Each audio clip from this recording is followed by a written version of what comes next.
बिस्मिल्लाहिर्रहमानिर्रहीम। बेसिकली आज हमारा टॉपिक है एफएटीएफ, क्योंकि पाकिस्तान में इसकी आजकल बहुत ज़्यादा डिस्कशन हो रही है। देन मैं आज सबसे पहले सईद अली हमजा से यही क्वेश्चन करूंगा, व्हाट इज एफएटीएफ? एफएटीएफ है क्या? क्यों पाकिस्तान में इतनी ज़्यादा डिस्कशन की जा रही है इसके बारे में? बिस्मिल्लाहिर्रहमानिर्रहीम। जैसा कि आपने बताया कि इस मामला में पाकिस्तान में बहुत बातचीत हो रही है, हमने सोचा कि इस मामले की एक वीडियो बनाई जाए। तो एफएटीएफ एक फाइनेंशियल एक्शन टास्क फोर्स है। ये एक बैन हुकूमती अदारा है जो कि 1989 में ये कायम हुआ। तो और ममालिक भी इंक्लूड है?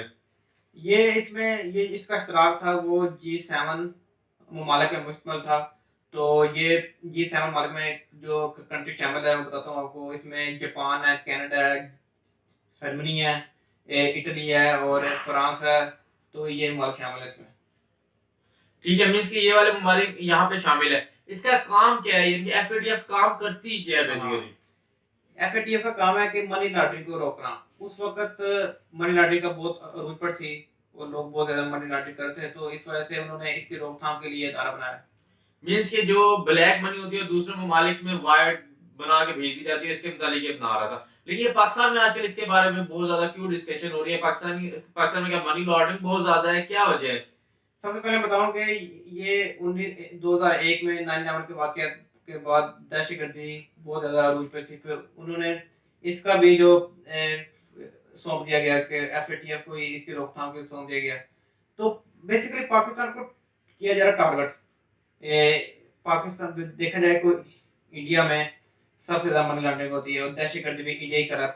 जैसे कश्मीर को देखें, कुछ दहशतगर्दी फैला, लेकिन उसको पकड़े रहे। ये पाकिस्तान को टारगेट किया जा रहा है और चाहते हैं कि पाकिस्तान कमजोर हो और उसको नुकसान पहुंचाया जाए। बिल्कुल आपने कहा, बिल्कुल ये बात आपकी बिल्कुल राइट है। मैंने भी ये मैंने खुद रिसर्चेस किए हैं, न्यूज़पेपर्स पढ़े हैं, तो मुझे इसी से ये चीज पता चला इंडिया के अंदर बहुत ज्यादा मनी लॉन्ड्रिंग है, दहशतगर्दी है, लेकिन उन्हें टारगेट नहीं किया जा रहा। पाकिस्तान को क्यों टारगेट किया जा रहा है? और पाकिस्तान इसकी कौन सी लिस्ट में है? मैंने सुना इसकी कोई ग्रे लिस्ट और ब्लैक लिस्ट वगैरह, उसमें कहाँ पे है पाकिस्तान? एंड देन इंडिया को क्यों नहीं टारगेट किया जा रहा? इंडिया क्यों चाह रहा है पाकिस्तान तबाह हो? क्योंकि आपने देखा होगा सबसे बड़ी दहशतगर्दी जो करते हैं वो तो इंडिया करता है। कश्मीर पे, कश्मीर मजलूम बेचारों पे इंडिया सबसे बड़ी दहशतगर्दी कर रहा है। हमारे तो दिल तड़प जाते हैं जब ये चीज देखते हैं। फिर भी इंडिया को टारगेट नहीं किया जा रहा। हमें क्यों टारगेट किया जा रहा है? क्या हम इंसानियों को हकूक चाहते हैं? हम चाहते हैं कि हर बंदे को हकूक मिले, हम इंसानियत ज्यादा दिखा रहे हैं, इस वजह से हमारे साथ इतना ज्यादा जुल्म किया जा रहा है। बिल्कुल, आपने बिल्कुल अच्छी बात की। ये इसके 3 मरहल होते हैं इसके: black list, draft, grey list और ग्रे लिस्ट। पाकिस्तान मौजूदा सूरत-ए-हाल में ग्रे लिस्ट में है। तो पाकिस्तान कह रहा है कि मैंने 27 में से 21 पॉइंट अचीव कर लिए हैं, तो इंशाल्लाह ये 27 पॉइंट भी कंप्लीट कर लेगा।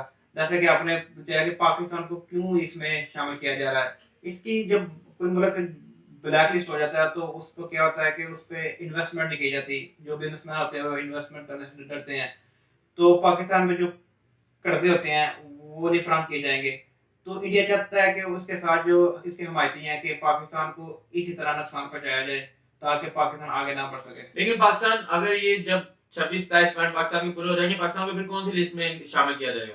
जब पाकिस्तान अपने सारे पॉइंट अचीव कर लेगा तो पाकिस्तान को ग्रे लिस्ट से निकाल दिया जाएगा। पाकिस्तान एक सेफ मोड में आ जाएगा, तो फिर पाकिस्तान को कोई नुकसान नहीं पहुंचा सकेगा। बिल्कुल ठीक हो गया। आप क्या पूरी दुनिया को क्या पैगाम पहुंचाना चाहते हैं? क्योंकि मैं अपने जाती तौर पे ये बात लाजमी कहना चाहता हूँ, पाकिस्तान बहुत ज्यादा पुरअमन एक कंट्री है, पुरअमन मुल्क है, और वो सब ममालिक का ख्याल रखता है और वो चाहता है कि जितने ममालिक हैं सबके साथ एक अच्छे और भाईचाराना ताल्लुकात रखे जाएं। आप इसके बारे में कुछ क्या पैगाम देना चाहेंगे? मैं ये कहना चाहूंगा कि जैसा कि पाकिस्तान का इमेज बनाया गया बाहर के मुल्कों में कि ये दहशतगर्दी फैला रहा है या ये, ऐसा कुछ भी नहीं है। पाकिस्तान के लोग बहुत अच्छे लोग हैं, वो अमन पसंद लोग हैं। जी बिल्कुल ठीक होगा। पाकिस्तान जिंदाबाद। पाकिस्तान जिंदाबाद। अल्लाह हाफिज, टेक केयर।